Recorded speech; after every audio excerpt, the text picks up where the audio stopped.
Xin chào các bạn. Tiếp tục hành trình khám phá thế giới cùng 5 phút thôi. Thì hôm nay chúng ta sẽ cùng đến với một quốc gia rộng lớn ở Đông Âu. Đó chính là Ukraine.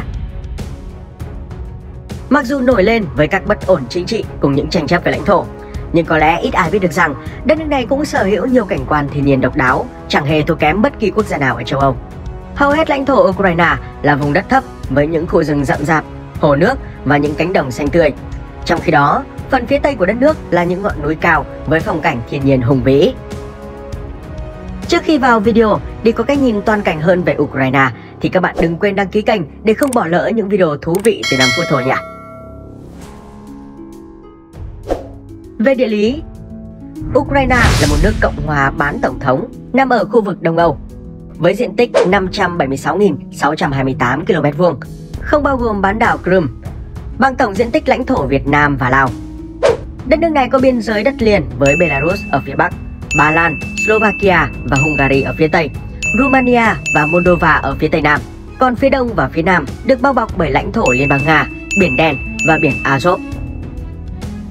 Hiện nay, Ukraine là quốc gia đông dân thứ 7 ở châu Âu, không bao gồm Thổ Nhĩ Kỳ, với 41.293.000 người sinh sống.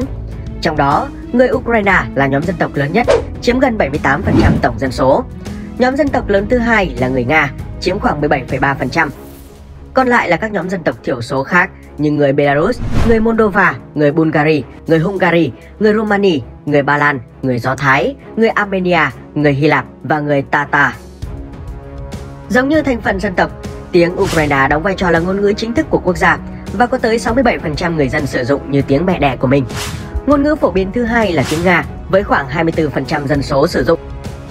Tuy là ngôn ngữ chính thức của đất nước, nhưng tiếng Ukraine phần lớn được sử dụng nhiều ở những vùng nông thôn, còn tiếng Nga lại được sử dụng phổ biến hơn ở các thành phố, đặc biệt là thủ đô Kiev. Nói về tôn giáo, thì Ukraine là quốc gia có dân số theo chính thống giáo phương Đông lớn thứ hai trên thế giới, chỉ sau Liên bang Nga, chiếm 72,7% dân số. Bên cạnh đó, quốc gia này còn có 8,8% dân số theo Công giáo Hy Lạp, 2,3% dân số theo Tin lành và 0,9% dân số theo Công giáo La Mã. Hiện nay, chủ nghĩa vô thần chiếm khoảng 7% dân số và con số này vẫn đang tiếp tục gia tăng. Còn lại là những người theo các tôn giáo khác như Do Thái, Hồi giáo và Ấn Độ giáo. Về hành chính, Ukraine hiện nay là một nước cộng hòa đơn nhất, bao gồm 24 tỉnh và một thành phố được quản lý đặc biệt là thủ đô Kiev. Tọa lạc tại miền Bắc đất nước, bên bờ sông Dnip, Kiev được cho là đã tồn tại như một trung tâm thương mại vào đầu thế kỷ thứ 5. Trong suốt chiều dài lịch sử của mình, thành phố đã 2 lần bị tàn phá gần như hoàn toàn. Lần thứ nhất là cuộc xâm lược của người Mông Cổ vào năm 1240 và lần thứ hai là trong Thế chiến thứ hai. Sau chiến tranh, thành phố nhanh chóng được phục hồi và cho tới hiện tại, Kiev vẫn đang là thành phố đông dân thứ 6 châu Âu, đồng thời là thành phố đông dân nhất cả nước, với 2.962.000 người sinh sống trên diện tích 839 km². Kiev là một trung tâm công nghiệp, khoa học, giáo dục và văn hóa quan trọng của Đông Âu. Thành phố là nơi tập trung nhiều ngành công nghiệp công nghệ cao, cùng các trường đại học nổi tiếng và những di tích lịch sử quan trọng. Thủ đô của Ukraine cũng gây ấn tượng với du khách thế giới bởi vẻ đẹp cổ kính, xen lẫn hiện đại của mình. Dòng sông Dnip chia thành phố thành hai phần. Phần bên trái là một bình nguyên rộng lớn, nơi tập trung các khu phố mới, các ngôi nhà cao tầng và những trung tâm vui chơi giải trí sôi động. Ngược lại, phần bên phải của dòng sông lại là một dải đồi cao với những khu phố cổ và các công trình kiến trúc lộng lẫy được xây dựng từ nhiều thế kỷ trước. Trong đó nổi bật nhất có lẽ là nhà thờ Saint Sophia, nơi có 13 đỉnh tháp màu vàng lấp lánh cùng với mái vòm được làm bằng đá cẩm thạch màu xanh biếc. Nhà thờ này cùng với quần thể tu viện hang động Kiev là hai địa danh đầu tiên của Ukraine được UNESCO công nhận là di sản thế giới. Ngoài ra, thành phố còn tự hào là nơi sở hữu ga tàu điện ngầm sâu nhất thế giới, mang tên Arsenalna. Nhà ga này thuộc tuyến metro Sviatoshinsko-Brovazka, nằm ở độ sâu 105,5 m dưới lòng đất và chính thức đi vào hoạt động kể từ ngày 6 tháng 11 năm 1960. Đến với Kiev, người ta không chỉ choáng ngợp trước vẻ đẹp quyến rũ của những công trình kiến trúc tráng lệ mà còn được hòa mình vào không khí trong lành của thiên nhiên với vô số những công viên xanh và vườn bách thảo rộng lớn. Về địa hình, lãnh thổ Ukraine gần như được bao phủ bởi các bình nguyên và bán bình nguyên ở độ cao trung bình 175 m so với mực nước biển. Khu vực miền núi duy nhất của đất nước là dãy núi Carpathian. Vùng núi này nằm ở rìa phía tây của Ukraine và chỉ chiếm khoảng 5% diện tích lãnh thổ. Cảnh quan ở đây được đặc trưng bởi những cánh rừng rậm xanh ngút ngàn với các đồng cỏ rộng lớn trải dài trên các đỉnh núi bằng phẳng. Với vẻ đẹp hoang sơ và kỳ vĩ, dãy Carpathian từ lâu đã được coi là một viên ngọc quý của Ukraine, nơi thu hút hàng nghìn du khách mỗi năm. Tại đây cũng có điểm cao nhất của quốc gia, đó chính là đỉnh núi Hoverla, ở độ cao 2.061m so với mực nước biển. Hoverla nằm trong khu dự trữ sinh quyển Carpathian và công viên tự nhiên Carpathian. Ngọn núi cũng nổi tiếng là địa điểm leo núi hàng đầu của Ukraine. Đứng trên đỉnh núi, bạn có thể phóng tầm mắt chiêm ngưỡng gần như toàn bộ vẻ đẹp mê hoặc của dãy Carpathian. Tại đây, bạn cũng có thể đi bộ qua những con đường mòn quanh co, khám phá bản làng yên bình, những dòng sông xanh biếc và cả những thác nước tuyệt đẹp. Đi về phía đông của dãy núi Carpathian là bán bình nguyên Podolian. Vùng đất này nằm ở hữu ngạn của sông Dniester và tả ngạn sông Southernburg, bao gồm những ngọn đồi thoải có độ cao trung bình khoảng 300m so với mực nước biển. Podolian hiện đang sở hữu khu bảo tồn thiên nhiên lớn nhất của Ukraine với diện tích lên tới 2.613 km². Đó chính là công viên Podinsky Topsy. Được thành lập vào năm 1996, khu vực này được đánh giá là một trong 7 kỳ quan thiên nhiên của đất nước. Không khí ở đây ngập tràn mùi thơm của các loại hoa súng, hoa hồng, Hypericum và nhiều loại khác. Những khu rừng của công viên cũng là nơi sinh sống của khoảng hơn 1.700 loài thực vật và khoảng 217 loài động vật. Nhiều loài trong số đó đã được liệt kê vào danh sách đỏ của Ukraine như cò đen, trồn nâu châu Âu và chim sao đá màu hồng. Ở trung tâm của đất nước là bán bình nguyên Dnieper. Khu vực này có độ cao trung bình 220m ở phía bắc và không vượt quá 170m khi đi về phía nam.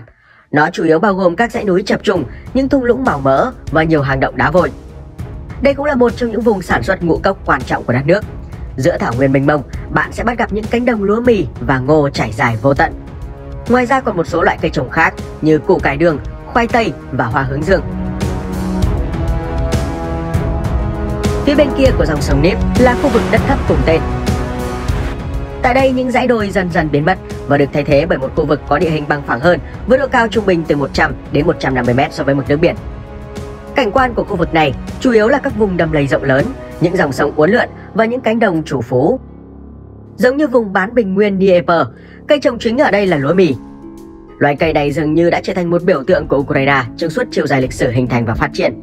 Với diện tích canh tác rộng lớn, cùng với việc sở hữu loại đất đen màu mỡ, Ukraine luôn nằm trong danh sách các quốc gia sản xuất lúa mì lớn nhất trên thế giới và được mệnh danh là giỏ bánh mì của châu Âu. Ngoài đất nông nghiệp màu mỡ, Ukraine còn được thiên nhiên ban tặng nguồn khoáng sản dồi dào, phong phú. Hơn 20.000 mỏ và 117 loại khoáng sản đã được tìm thấy ở đất nước rộng lớn này, chiếm khoảng 5% nguồn khoáng sản thế giới. Ukraine có trữ lượng than đá lớn thứ 7 toàn cầu và đứng thứ 3 ở châu Âu với khoảng 38 tỷ tấn. Mỗi năm đất nước này sản xuất 100 triệu tấn than. Phần lớn than được sử dụng trong sản xuất điện. Nó chiếm khoảng 44% nhiên liệu cho các công ty sản xuất năng lượng. Ukraine cũng chiếm 5% về trữ lượng quặng sắt trên thế giới với khoảng 6,5 tỷ tấn và chủ yếu được xuất sang Trung Quốc. Ngoài ra, quốc gia này còn sở hữu nhiều loại tài nguyên quan trọng khác như titan, mangan, gali, germani, uranium. Mặc dù sở hữu nhiều nguồn tài nguyên thiên nhiên quý giá như vậy, nhưng do bất ổn chính trị, tình hình tham nhũng và quản lý yếu kém đã khiến quốc gia này trở thành một trong những đất nước kém phát triển nhất ở châu Âu, với GDP danh nghĩa năm 2020 là 155,3 tỷ USD. Theo đó, GDP bình quân đầu người là 3.761 USD. Về khí hậu, Ukraine luôn nằm trong vùng khí hậu ôn đới, được đặc trưng bởi lượng mưa dồi dào và bầu trời nhiều mây. Tuyết thường bắt đầu xuất hiện vào tháng 10 và có thể kéo dài cho đến tháng 2 năm sau. Nhiệt độ trung bình vào mùa hè vào khoảng 18 đến 22 độ C. Trong khi đó, vào mùa đông, nhiệt độ giảm xuống chỉ còn từ âm 4 đến 5 độ C. Lượng mưa ở Ukraine phân bố không đồng đều. Miền Tây Nam Ukraine, đặc biệt là khu vực dãy núi Carpathian, nhận được lượng mưa hàng năm cao nhất với hơn 1.200 mm. Ngược lại, vùng đất thấp dọc theo Biển Đen là nơi nhận được ít lượng mưa nhất với chỉ khoảng 400 mm mỗi năm. Các khu vực còn lại có lượng mưa trung bình khoảng 500 đến 600 mm. Nằm ở khu vực Đông Âu, gần đây tình hình chính trị ở Ukraine đang dần ổn định, nên quốc gia này cũng bắt đầu thu hút khách tham quan hơn. Mặc dù chưa được khai thác du lịch nhiều và khung cảnh còn hoang sơ giản dị, tuy nhiên không thể phủ nhận rằng Ukraine là một đất nước được thiên nhiên ưu ái và ban tặng cho những cảnh quan đến nao lòng. Có dịp đến thăm Ukraine, bạn chắc chắn không thể bỏ qua những địa điểm sau. Đầu tiên là đường hầm tình yêu. nằm ngay bên cạnh thị trấn Klevan. Đây là một trong những địa điểm tham quan nổi tiếng và lãng mạn nhất Ukraine. Con đường là một phần của tuyến đường sắt công nghiệp chạy băng qua khu rừng để đến một nhà máy gỗ cũ. Trong bao năm qua, các bụi cây cỏ mọc chằng chịt dọc theo đường ray và những tuyến xe lửa đều đặn chạy qua đã cắt tỉa cành cây, tạo thành một mái vòm màu xanh kéo dài khoảng 6 km. Đây không chỉ là một địa điểm tham quan mà còn là nơi hẹn hò quen thuộc của các cặp đôi đáng yêu. Trung tâm lịch sử của thành phố Lviv. Đây là một trong những khu vực lịch sử được bảo tồn tốt nhất đất nước. Điểm nổi bật của Lviv là những tòa nhà cổ kính và những con đường lát đá cuội. Đó là những gì còn sót lại trong cuộc chiếm đóng của Đức Quốc xã trong Thế chiến thứ hai. Nhờ vẻ đẹp quyến rũ và giá trị lịch sử quan trọng, trung tâm lịch sử của thành phố Lviv đã được UNESCO công nhận là di sản của thế giới. Thậm chí nó còn được mệnh danh là Paris của Ukraine. Thành phố Odessa. Kiến trúc cổ kính, ẩm thực tuyệt vời, bãi biển cát trắng, cuộc sống về đêm sôi động và vô vàn những lễ hội trong mùa hè. Đó là những gì nổi bật nhất để miêu tả Odessa, thành phố đông dân thứ 3 của Ukraine ở bờ biển đen. Ở Odessa có một địa điểm tên là Arcadia. Đó là một bãi biển với vô số sàn nhảy và câu lạc bộ đêm, cũng như các nhà hàng và quán cà phê ấm cúng. Đây là thiên đường cho những ai yêu thích cuộc sống về đêm và những người muốn được tiệc tùng nhảy nhót thâu đêm. Với những người ưa thích không khí yên tĩnh hơn, có thể chọn khu vực nghỉ dưỡng ven biển Zatoka và Karolion Bugas. Nơi đây có những bãi biển đẹp mê hồn nằm cách Odessa 60 km và có thể đến đó bằng tàu điện hoặc minibus. Hồ Sinevia. Đây là hồ lớn nhất trên dãy núi Carpathian, nằm ở độ cao 889 m so với mực nước biển. Dù có nhiều tên gọi khác nhau như hòn ngọc của dãy núi Carpathian, mắt biển hay kỳ quan của Ukraine, nhưng cũng chẳng thể nào diễn tả được hết vẻ đẹp của Sinevia. Hồ trong xanh màu ngọc bích, được bao quanh bởi khu rừng xanh và những đỉnh núi phủ đầy tuyết trắng, tất cả tạo nên cảnh quan ngoạn ngục tưởng như chốn thiên đường. Bảo tàng quốc gia Chernobyl. Đây có lẽ là bảo tàng yên tĩnh nhất và lặng lẽ nhất trong các bảo tàng trên thế giới, nơi mà người ta ví rằng có thể nghe được cả tiếng của một chiếc lá rơi. Bởi khu vực này là nơi trưng bày và lưu giữ những hình ảnh của thảm họa nhà máy điện nguyên tử Chernobyl vào năm 1986 ở Ukraine.